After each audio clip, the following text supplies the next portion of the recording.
جیسے جیسے حالات آگے بڑھتے چلے جا رہے ہیں، مختلف افکار کے لوگ اور مختلف سوچوں کے لوگ معاشرے کے اندر طرح طرح کی باتیں اور طرح طرح کی فکریں عام کر رہے ہیں۔ انسان کا یہ مزاج ہوتا ہے کہ شر کو جلدی قبول کرتا ہے، گناہ کی طرف، بدگمانی کی طرف انسان کا نفس جلدی مائل ہوتا ہے۔ جو لوگ صدیوں سے محنت کر رہے ہیں اور دین اسلام کی خوبصورت، پروقار اور محبت سے لبریز تشریحات امت تک پہنچا رہے ہیں، انہوں نے اولین جد و جہد اس بات پر کی ہے کہ کسی بھی طریقے سے اس امت کو اللہ اور اس کے رسول کے ساتھ جوڑا جائے صلی اللہ تعالی علیہ وسلم۔ جب امت اللہ رسول کے ساتھ جڑ جائے گی تو پھر اللہ رسول کے احکامات ماننا، رب رسول کے دیے ہوئے دین پر عمل کرنا، اپنے سارے اخلاقی رویوں کو درست کرنا یہ آسان ہو جائے گا۔ جتنی محافل منعقد کی جاتی ہیں، جتنے اجتماعات منعقد کیے جاتے ہیں، جتنی خانقاہی مجالس کا انعقاد کیا جاتا ہے، ان کا ایک ہی مقصد ہوتا ہے، وہ میلاد شریف کے موقع پہ محفل ہو، معراج شریف کے موقع پہ محفل ہو، وہ کسی اور عنوان سے محفل ہو۔ جب کسی بھی اجتماع کو محفل کا نام دیا جاتا ہے تو مقصود ہوتا ہے کہ اس میں نبی پاک علیہ السلام کے فضائل بیان کیے جائیں، حضور کی نعت بیان کی جائے، نبی پاک کے خصائل بیان کیے جائیں، تاکہ امت کے نوجوانوں کے دلوں میں رسول پاک کی محبت بڑھ جائے، حضور کا پیار بڑھ جائے۔ اور جیسے جیسے حضور کی محبت امت کے دلوں میں بڑھتی جاتی ہے، حضور کی غلامی کا اور فرما برداری کا جذبہ بھی بڑھتا جاتا ہے۔ اور الحمدللہ ان محافل نے، ان اجتماعات نے ایک زبردست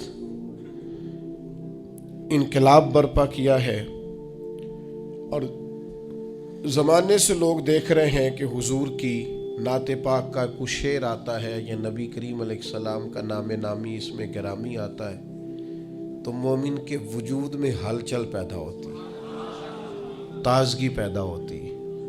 اس کو لوگ اپنا اپنا عنوان دیتے ہیں، کوئی کہتا ہے میرا ایمان تازہ ہو گیا ہے، کوئی کہتا ہے میرے وجود پر وجد طاری ہو گیا ہے، کوئی کہتا ہے کہ میری وہ ساری محبت درد بن کر آنسوؤں کے ذریعے چھلک پڑی ہے۔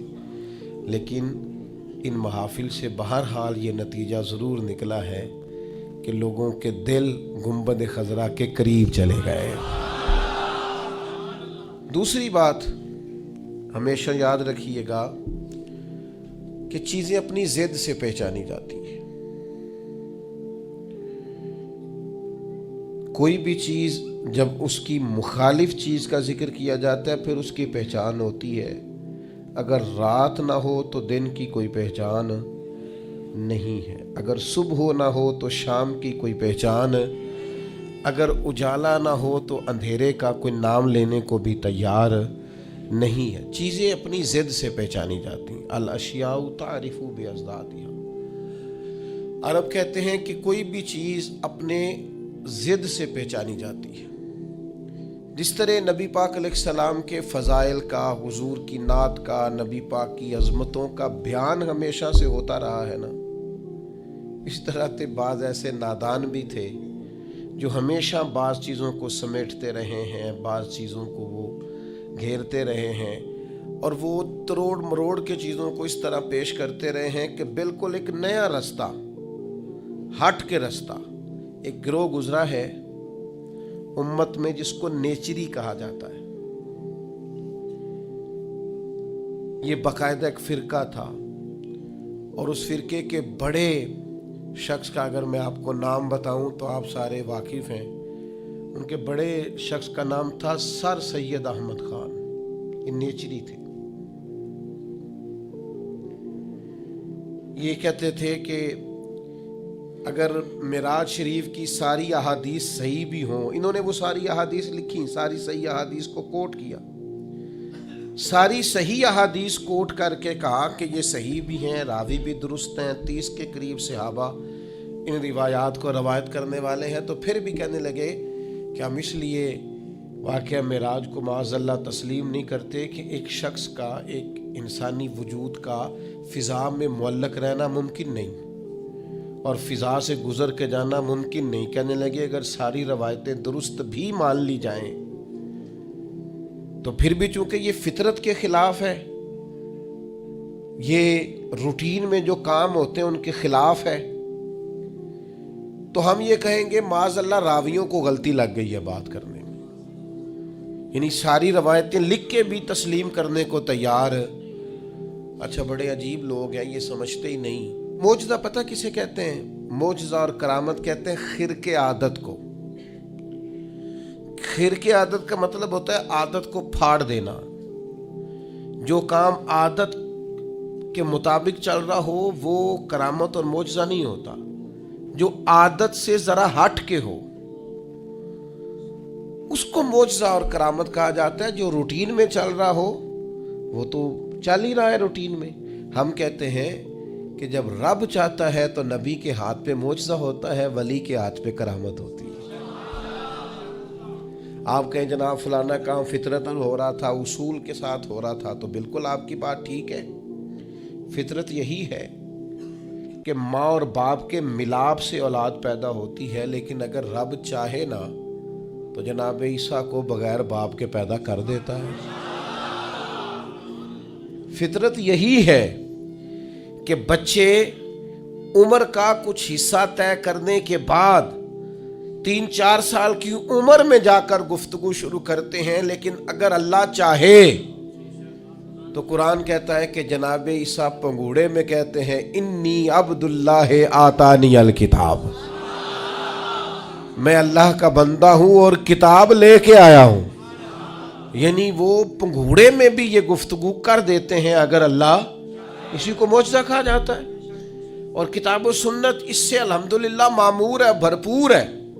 آپ کبھی غور فرماتے جائیں، دیکھتے جائیں، فطرت تو یہی ہے نا کہ مادرزاد اندھا، کوڑا، برس کے مریض، یہ سارے کسی طبیب کے پاس جائیں، ڈاکٹر کے پاس جائیں، علاج کرائیں۔ اور آج کل کی ہماری زبان کے اندر اگر کوئی شخص مریض ہے تو پہلے وہ ٹیسٹ کرائے، پھر اس کے بعد ڈاکٹر کا تجویز کردہ نسخہ استعمال کرے، آپریٹ کی ضرورت ہے تو آپریشن کرائے، پھر ٹھیک ہوگا۔ لیکن اگر چاہے نا رب اور دے اپنے نبی کو معجزہ، تو پھر قرآن کہتا ہے کہ جناب عیسیٰ علیہ السلام اگر مادرزاد اندھوں کو اور کوڑوں کو ہاتھ پھیر دیں تو اللہ شفا عطا فرما دے۔ اور یہ تیسرے پارے میں آپ کو میسر آئے گا، ملے گا۔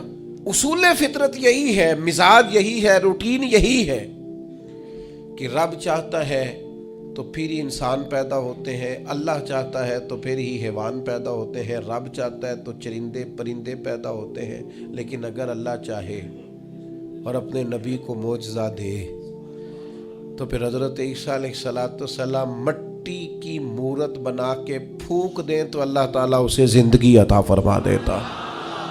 اور یہ قرآن مجید ہے۔ اب وہ لوگ جو ضد کر بیٹھتے ہیں نا معجزے کے مقابلے میں کہ میری عقل نہیں مانتی، تو بھئی ان سے ہماری گزارش یہ ہے کہ بہت سارے لوگوں کی عقل تو خدا کو بھی نہیں مانتی معاذ اللہ، تو کیا پھر ان کی عقل کے مطابق دین کو لیا جائے گا؟ پھر یہ کیا کہہ دیا جائے گا کہ چونکہ تیری عقل میں نہیں آتا تو لہذا ہے ہی نہیں معاذ اللہ۔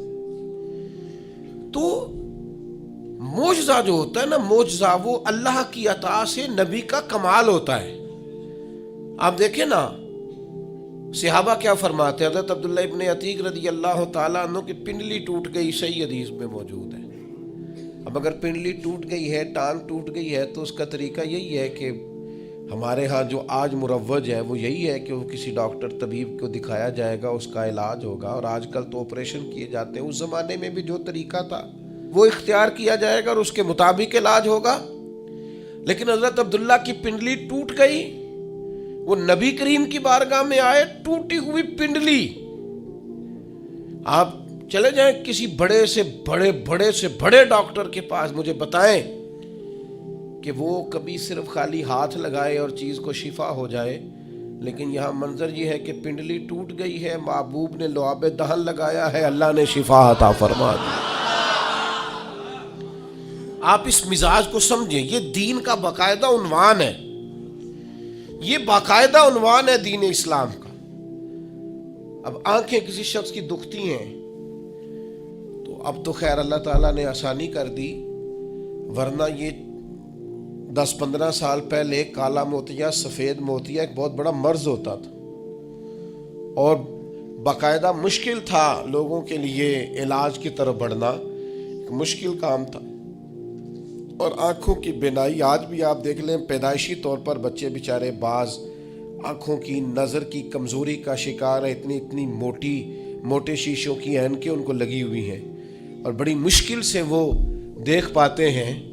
لیکن فتح خیبر کے موقع پر حضرت مولا علی شیر خدا کو آشوب چشم ہے, اور جب حضور نے فرمایا علی کو بلائیں تو کہا یا رسول اللہ آنکھیں دکھتی ہیں, تو فرمایا بلاؤ تو صحیح نا. تو بلایا ہے تو مولا کائنات فرماتے ہیں نبی کریم نے لعاب دہن لگایا ہے, اتنا اچھا تو پہلے نظر نہیں آتا تھا جتنا اب نظر آنا شروع ہو گیا. یہ کیا ہے؟ یہ نبی پاک کا. آپ کو سمجھ آ گئی مسئلے کی؟ سب سے پہلے میں نے یہ عرض کیا کہ ان محافل کا فائدہ یہ ہے کہ امت کو حضور کے قریب کیا جائے. دوسری بات یہ کہ ایک ہے فطرت سے کام چلنا اور ایک ہے نبی کا معجزہ ہونا. یعنی صحابی نے حضور سے کہا یا رسول اللہ جنگ کے موقع پر میری تلوار ٹوٹ گئی, تو نبی پاک نے چھڑی اتار کے نا ایک ٹہنی توڑ کے ایک درخت سے دی. تو وہ صحابی فرماتے ہیں جب محبوب نے توڑی تو وہ ٹہنی تھی میری طرف آ رہی تھی, ٹہنی تھی, اور جیسے ہی محبوب نے مجھے تھما دی اسی اللہ نے تلوار بنا دیا. یہ کیا ہے؟ یہ نبی کا. ایک تیسری بات سنیں, اسلام کا نظام 2 طریقوں سے چلتا ہے. ایک اسلام کا نظام چلتا ہے اسباب کے ساتھ, آگ جلاتی ہے, دریا ڈبوتا ہے, انسان پر تلواریں اور زخم لگ جائیں تو اسے تکلیف ہوتی ہے. یہ اسباب کا رستہ ہے کہ آگ نے جلانا ہے. اور ایک ہے روحانی رستہ. آگ جلاتی تو ہے لیکن اگر مدد اللہ کی شامل ہو تو پھر حضرت ابراہیم کو نہیں جلاتی. یا نار کونی بردم و سلاما علی ابراہیم, پھر وہ جناب ابراہیم کو جلاتی. اصول تو یہی ہے کہ دریا میں جو جائے تیرنا نہ آتا ہو تو ڈوب جاتا ہے, لیکن اگر اللہ چاہے نا حضرت موسیٰ اپنے گھوڑے دریا میں ڈال دے تو وَإِذْ فَرَقْنَا بِكُمُ الْبَحْرَ فَأَنْجَيْنَاكُمْ وَأَغْرَقْنَا آلَ فِرْعَوْنَ, تو اللہ کہتا ہے میں نے دریا پھاڑ کے موسیٰ کے لیے رستہ بنا دیا. اچھا, جس دریا سے حضرت موسیٰ بچ کے نکل گئے اسی دریا میں فرعون اور فرعون والے غرق ہو گئے. یہ کیا ہے؟ یہ روحانی زندگی. ایک ہے اسباب کہ آپ پانی میں گھوڑا پھینکیں گے آپ ڈوب جائیں گے. ایک ہے روحانی زندگی. یہ میں قرآن مجید پڑھ رہا ہوں, میں نے کوئی حدیث بھی نہیں سنائی, بزرگ کا قول تو دور رہا. قرآن فرماتا ہے کہ ہم نے فرعون اور فرعون والوں کو اسی دریا میں غرق کیا جس دریا میں ہم نے حضرت موسیٰ کے لیے رستے بنا دیے اور دریا پھاڑ کے رستے بنا دیے. تو رب کریم نے ایک روحانی زندگی بھی مومن کی رکھی ہے. روحانی زندگی ذرا غور کیجئے کہ بھلا میں کیا کہنے لگا. صرف 50 سیکنڈ کے لیے آپ نے سوچنا ہے. زندگی میں ہمیں بہت ساری ایسی چیزیں ملی ہیں جو ہماری محنت کا نتیجہ نہیں. ہمیں بہت سارا ایسا کچھ ملا ہے جس کے ہم قابل تھے نہیں پر رب نے عطا کر دیا. بس سمجھ لو آپ, یہ جو آپ کو ملا ہے نا, تھے نہیں قابل پر ملا ہے. کچھ تو محنت کی ہے, کوشش کی ہے تو اس کے سبب سے ہو گیا. جو بغیر محنت کے جد و جہد کے ملا ہے نا, یہ وہ روحانی رستہ ہے جس کے بارے میں اللہ کا قرآن کہتا ہے وَمَن يَتَّقِ اللَّهَ يَجْعَل لَّهُ مَخْرَجًا. جو اللہ سے ڈرے گا اللہ ہر مشکل سے نکلنے کے لیے اسے راستہ عطا کر دے گا. وَيَرْزُقْهُ مِنْ حَيْثُ لَا يَحْتَسِبُ, اور اسے وہاں سے رزق دے گا جہاں سے اس نے کبھی سوچا بھی نہیں ہوگا. ایک روحانی زندگی ہے انسان کی, وہ میرے ساتھ بھی ہے, آپ کے ساتھ بھی. کئی چیزیں ہمارے پاس ایسی ہیں کہ اگر ہماری قابلیت دیکھی جائے تو وہ ہمارے پاس ہو سکتی, یعنی سے ثبوت نہ پوچھو میں تو نظر کرم قد ہوئی, اے میں جانا یا دل بھر جانے, اے پھر غیر نہ جانے. کچھ چیزیں ایسی ہیں جو خالص مختصر سی میری کہانی ہے, جو بھی ہے ان کی مہربانی ہے, وہ ہماری محنت کا نتیجہ. یہ روحانی زندگی ہے. روحانی زندگی کو سمجھو, ایک روحانی نظام ہے اللہ کا, اس نے بنایا ہے. صحابہ فرماتے ہیں جنگ بدر کا موقع تھا, اللہ کے فرشتے آئے ہوئے تھے, قرآن کہتا ہے فرشتے آئے ہوئے تھے. تو حال یہ تھا کہ صحابہ فرماتے ہم کسی کی گردن کافر کی کاٹنے لگتے تھے, اس کی گردن ہم سے پہلے کٹ کے گر جاتی تھی. یہ کیا ہے؟ یہ اللہ کا روحانی نظام ہے, اس نے بنایا ہے. آپ کے اور میرے ساتھ یہ نظام وابستہ ہے. اب چوتھی بات سمجھیں, چوتھی بات سمجھیں, جو جتنا بڑا ہوتا ہے نا, اور جس کو لوگوں نے ماننا ہوتا ہے, جس کے پیچھے چلنا ہوتا ہے, اس کے پاس کوئی نہ کوئی کمال ہو تو پھر ہی لوگ اس کی اتباع اور پیروی کرتے ہیں. پھر ہی لوگ اس کی پیروی کرتے ہیں. اگر اس کے اندر کوئی کمال نہ ہو, تین چیزیں ہوتی ہیں جس کی وجہ سے لوگ کسی سے محبت کرتے ہیں. یا بندے میں جود و نوال ہو, سخی ہو, خرچ کرتا ہو, احسان کرتا ہو, یا پھر اس میں حسن و جمال ہو, سونا بڑا ہو, پیارا بڑا ہو, یا تیسری بات یہ ہے کہ فضل اور کمال ہو, اس میں کوئی بلندی ہو. اللہ کی یہ شان رہی ہے کہ اللہ نے جتنے بھی پیغمبر پیدا فرمائے اعلیٰ خاندانوں میں پیدا فرمائے.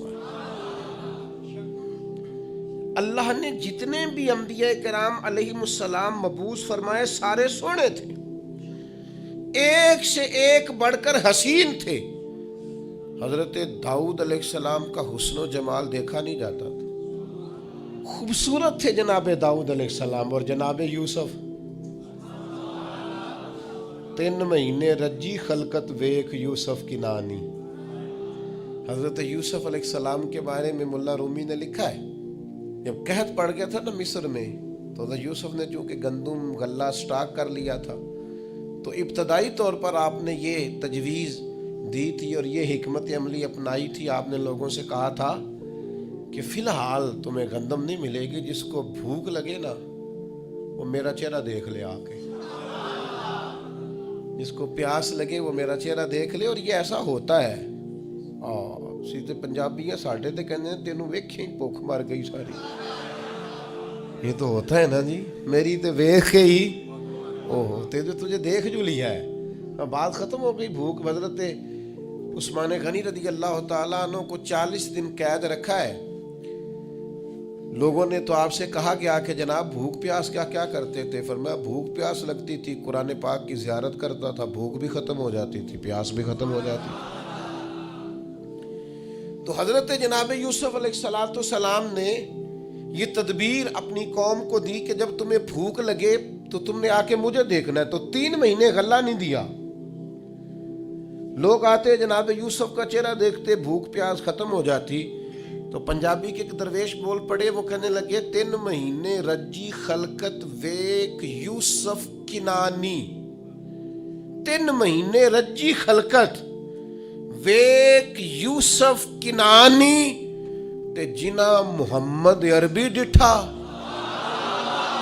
او رج گئے دوواں جہانی. جنا محمد عربی ڈٹھا او رج گئے دوواں جہانی. تو اللہ تعالیٰ نے حسن و جمال عطا کیا تھا. پھر نبیوں کے پاس فضل اور کمال ہوتا ہے. میں نے آپ کو کمالات سنائے نا حضرت عیسیٰ علیہ السلام. مادرزاد اندھے کوڑے برس کے مریض آتے, آپ ہاتھ پھیرتے شفا ہو جاتی. آپ مٹی کی مورت بنا کے پھونکتے، اللہ تعالیٰ اس میں جان پیدا کر دیتا۔ حضرت داؤد علیہ السلام لوہے کو ہاتھ لگاتے، اللہ نرم کر دیتا۔ حضرت آدم علیہ السلام 1000 پیشہ جانتے تھے، 1000 بولیاں بولتے تھے، اللہ نے کمال عطا فرمایا۔ ہر پیغمبر کو اللہ نے شان دی، عظمت دی۔ جناب ابراہیم کے کمالات کا کوئی انکار کر سکتا ہے؟ ان کی شان جن کو بار بار قرآن مجید ان کے تذکرے کرے اور رب کہے واتخذ اللہ ابراہیم خلیلا، ان کی شانیں، ان کی عظمتیں، کیا بات ہے۔ بس میرے بھائی سمجھ لو، جب کسی کا فضل کمال لوگ دیکھتے ہیں تو پھر پیروی کرتے ہیں بلا مثال و بلا تشبیہ۔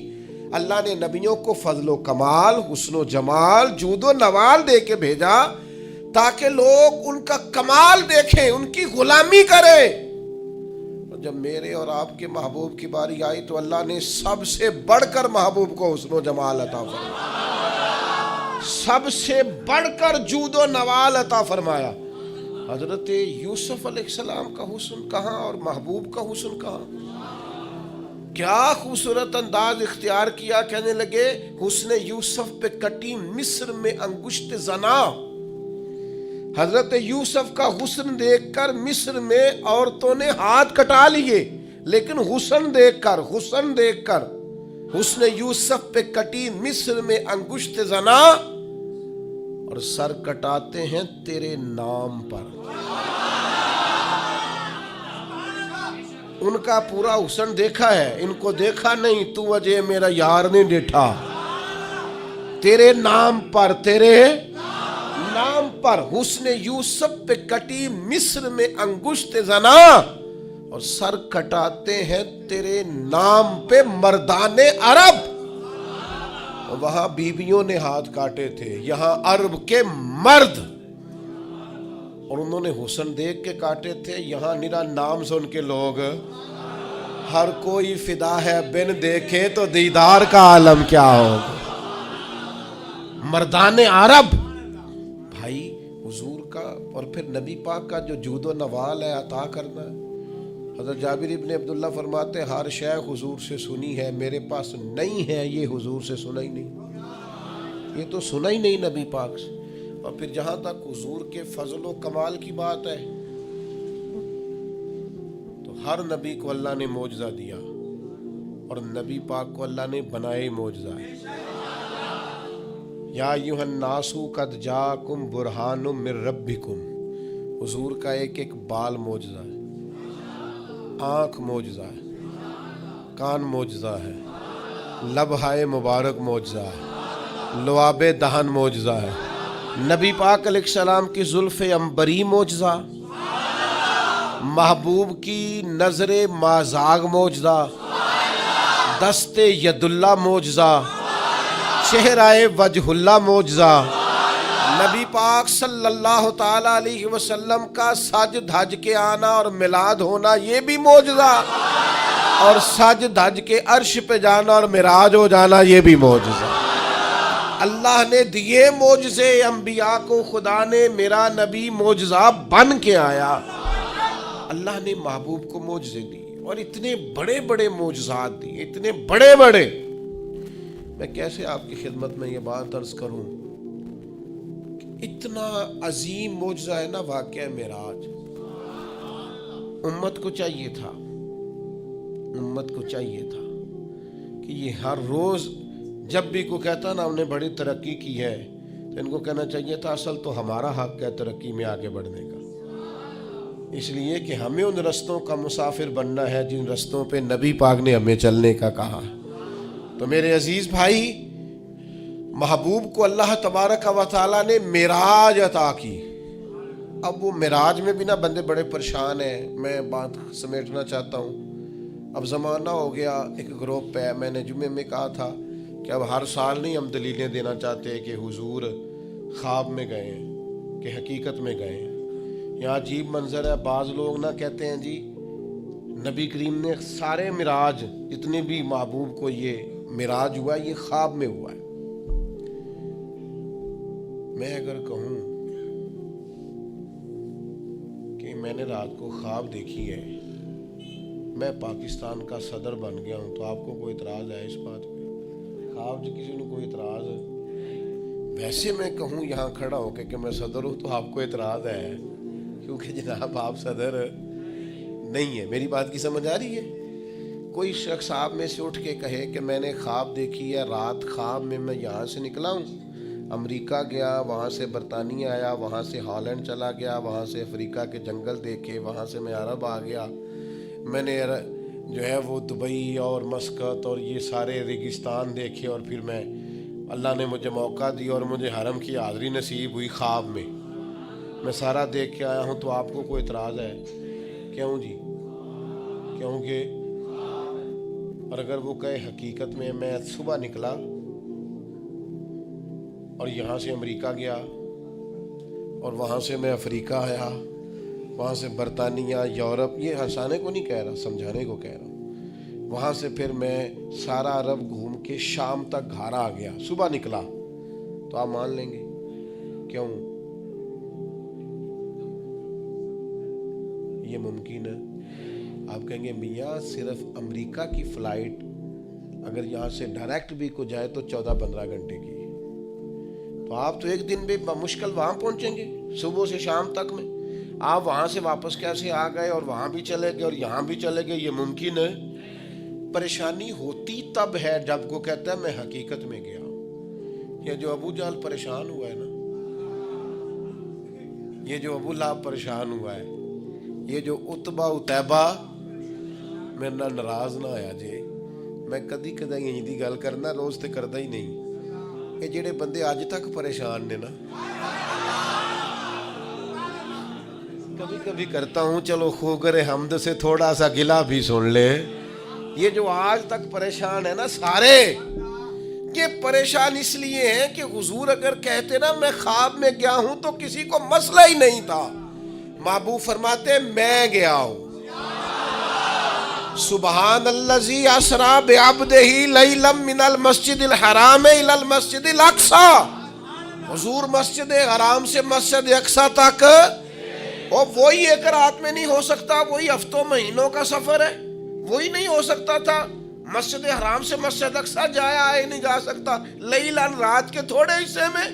حضور نے فرمایا میں گیا بھی ہوں، آیا بھی ہوں، اور پھر نبی پاک علیہ الصلوۃ والسلام پہلا آسمان، دوسرا آسمان، تیسرا آسمان، اور خود حدیث پاک میں موجود ہے کہ پہلے آسمان سے لے کر دوسرے آسمان تک کا فاصلہ 500 سال کی مسافت ہے، پھر اتنا ہی دوسرا، پھر اتنا ہی تیسرا، پھر اتنا ہی چوتھا، اور پھر اس کے اوپر سدرۃ المنتہا۔ کوئی رہ فلک اتے یار گیا، کوئی جا کے سدرات ہار گیا، ایک کالیا زلفا والا سی جڑا لنگ عرشاں تو بھی پار گیا۔ یہ جو حضور نے فرمایا، اگر محبوب کہتے نا میں خواب میں گیا ہوں تو کسی نے پریشان، یہ سارے تو پریشان رہے ہیں۔ چلے ناراض کون صاحب نے ہونا ہے، گھر والی بات ہے، سارے پریشان رہے ہیں اور سارے پریشان ہیں تو کسی وجہ سے ہی ہے نا۔ اگر محبوب فرماتے خواب میں گیا ہوں تو انہوں نے پریشان، یہ جو پریشانی ہے نا یہ اسی بات کی ہے کہ محبوب فرماتے میں گیا ہوں۔ اچھا پھر ایک اور پریشانی ہے، کچھ اس لیے بھی اڑ جاتے ہیں۔ چلے میں بزرگوں کے اختلاف کی بات نہیں کرتا، میں ویسے ایک بات کرتا ہوں، بڑوں کو سلام ہے کسی نے اگر کوئی دوسرا قول بھی کیا ہے، لیکن ویسے محبت کے ساتھ، پیار کے ساتھ، ادب کے ساتھ ایک بعض اس بات پر بھی اڑ جاتے ہیں محبوب گئے ہیں پر اللہ کا دیدار نہیں کیا۔ حضرت جبریل امین علیہ السلام کی زیارت کر کے واپس آ گئے، تو یہ تو نہیں ہو سکتا کہ میں آپ کو بلاؤں اور آپ سے ملوں ہی نہ۔ اور پھر شیخ محقق شاہ عبد الاقصی محدث دہلوی رحمۃ اللہ لکھا ہے حضرت جبریل علیہ السلام کسی نبی کے پاس 2 دفعہ گئے، کسی کے پاس 4 دفعہ گئے، کسی کے پاس 6 دفعہ گئے۔ نبی کریم کی بارگاہ میں حضرت جبریل 24,000 مرتبہ حاضر ہوئے، تو وہ تو روز یہاں آئے ہوتے تھے، ان سے ملنے جانا تھا، ان سے ملنے جانا تھا۔ محبوب تو گئے، اور پھر حضور علیہ السلام فرماتے ہیں میں نے اپنے رب کو سونی صورت میں دیکھا،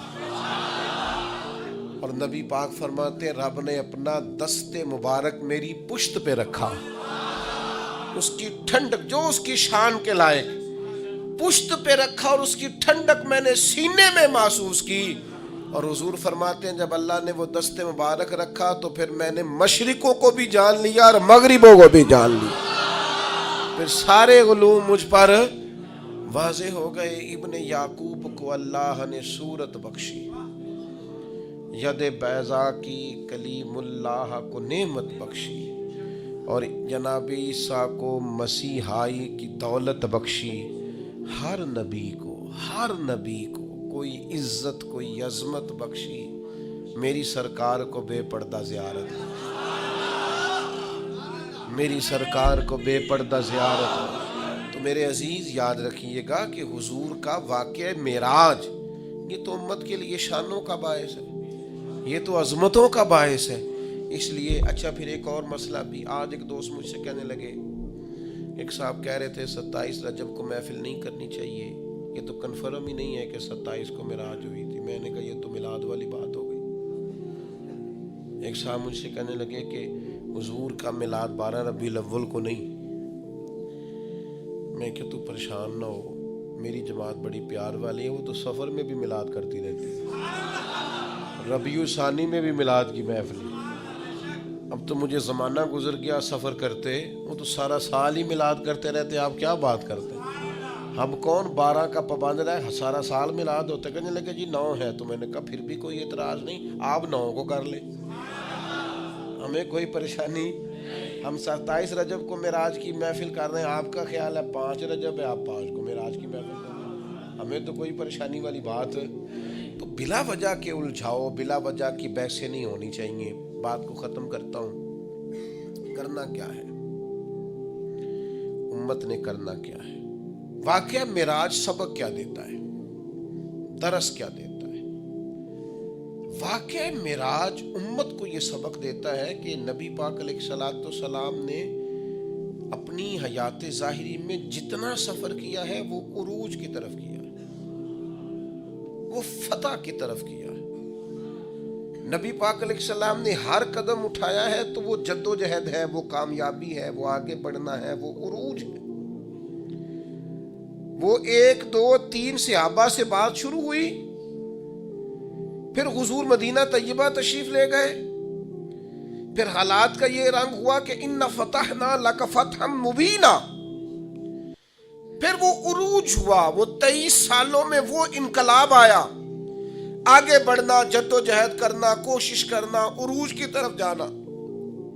وہ وقت آیا کہ اذا جاء نصر اللہ والفتح ورأیت الناس يدخلون فی دین اللہ افواجا، محبوب آپ دیکھیں گے اللہ کی مدد آئی، فتح حاصل ہو گئی، فوجوں کی فوجیں دین میں داخل ہو رہی، عروج ہے، کمال ہے، ترقی ہے، آگے بڑھنا، جد و جہد کرنی۔ امت آج بیٹھ کے سوچ رہی ہے کہ ہم نے کوئی محنت ہی نہیں کرنی، ہم نے آگے نہیں بڑھنا، ہم نے کسی ایجاد کی طرف توجہ نہیں دینی، ہم نے ترقی کا کوئی رستہ اختیار نہیں کرنا۔ یہ ایک ایجاد کر کے ہمیں دی گئی ہے نا موبائل، اس کا مطلب یہ ہے کہ ہم اپنی کمر ٹیڑھی کر لیں لیٹ لیٹ کے موبائل دیکھ دیکھ کے۔ ہمیں تو دیکھنا چاہیے تھا کہ ٹیکنالوجی بڑھ رہی ہے، ایجادات بڑھ رہی ہیں، ہمیں آگے بڑھنا ہے، مسلمانوں کو آگے جانا ہے، اور کس طرح کر کے فروغ دین کے لیے ان ساری چیزوں کو استعمال کرنا ہے، اور زیادہ سے زیادہ ترقی حاصل کر کے اپنے دین کو فروغ دینا ہے، آگے بڑھنا ہے، امت کا سر اونچا کرنا ہے۔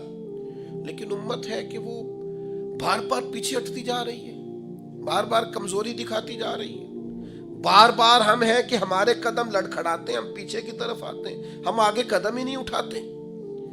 معراج ہمیں بتاتا ہے کہ امت تو نے عروج حاصل کرنا ہے۔ هو الذی ارسل رسولہ بالہدی ودین الحق لیظہرہ علی الدین کلہ۔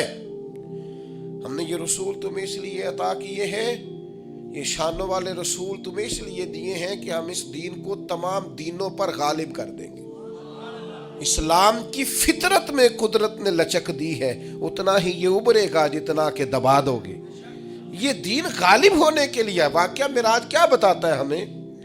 نبی پاک نے مسجد اقصی میں سارے نبیوں کی امامت کرائی ہے. جس طرح نبی کریم نبیوں کے امام ہیں، یہ امتوں کی امام ہے. اس نے امامت کرنی ہے. امامت، ترقی، عروج، جد و جہد، آگے بڑھنا. ملت کے جوانوں، واقعہ معراج تمہیں بتاتا ہے کہ تمہیں آگے بڑھنا ہے، تمہیں کوشش کرنی ہے. اٹھ کے اب بزم جہاں کا اور ہی انداز ہے. مشرق و مغرب میں تیرے دور کا آغاز. جد و جہد کریں. میرا مالک بڑا کریم ہے. جو اس کی جانب ایک قدم اٹھاتا ہے، اللہ کی رحمت آگے بڑھ کے اس کا استقبال کرتی ہے. آپ کوشش تو کریں، ہمت تو کریں، جد و جہد تو کریں، آپ آگے تو بڑھیں. اقبال کہنے لگے او وقت فرصت ہے کہاں، کام ابھی باقی ہے، نور توحید کا اتمام ابھی باقی ہے. واقعہ معراج ہمیں بتاتا ہے ہم نے آگے بڑھنا ہے، کوشش کرنی ہے، جد و جہد کرنی. کریں گے انشاءاللہ.